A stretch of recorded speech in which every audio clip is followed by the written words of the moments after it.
சற்று முன் கிடைக்கப்பெற்ற மிக மிக முக்கியமான செய்தி ஒன்று வெளியாகி உள்ளது. பிறந்த நாளன்று துணை முதல்வர் உதயநிதி ஸ்டாலின் அவர்களை கைது செய்ய அமலாக்கத்துறை அதிகாரிகள் ஏற்பாடு செய்துள்ளார்களா? சற்று முன் கிடைக்கப்பெற்ற தகவலால் திமுகவினர்கள் அதிர்ச்சியடைந்துள்ளனர்.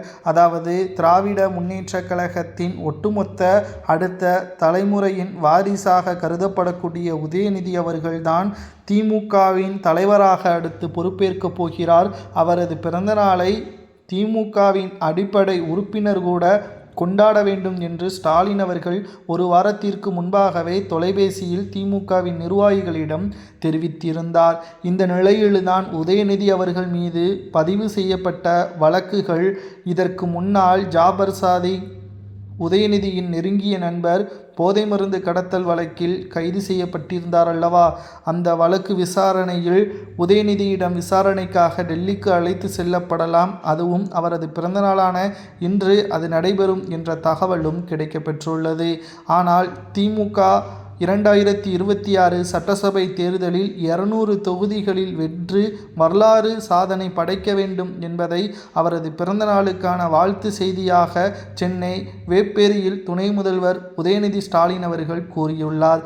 ஒரு பக்கம் அமலாக்கத்துறை அதிகாரிகள் கைது நடவடிக்கை மேற்கொள்வதற்கு ஏற்பாடுகள் செய்து வருகிறது. மறுபக்கம் திமுக 2வது முறை கொள்ளையடிக்க வேண்டும் என்பதற்காக மக்கள் மத்தியில் பல்வேறு குளறுபடிகளையும் செய்து வருகிறது.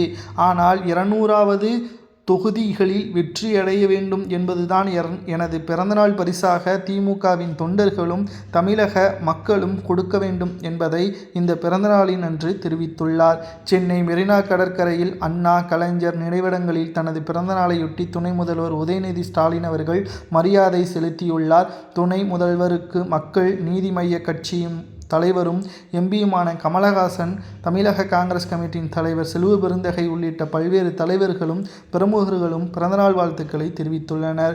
அதாவது உதயநிதி அவர்கள் செய்த தவறுகள், குற்றச்சாட்டுகள் அனைத்தும் மக்கள் மத்தியில் வந்துவிட்டது. இனி உதயநிதி அவர்கள் தப்பிக்க முடியாது. 200 தொகுதிகளில் அல்ல, உங்களது சேப்பாக்கம் தொகுதிகளிலேயே உங்களால் இனி வரக்கூடிய காலங்களில் வெற்றியடைய முடியாது.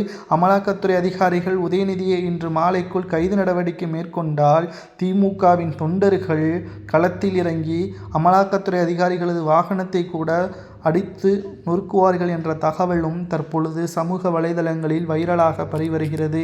அதனால் இன்று அவரை கைது செய்ய வேண்டாம் என்றும் விசாரணைக்காக அழைத்து செல்ல வேண்டாம் என்றும் தற்பொழுது உளவுத்துறை தகவலையும் தெரிவித்துள்ளது.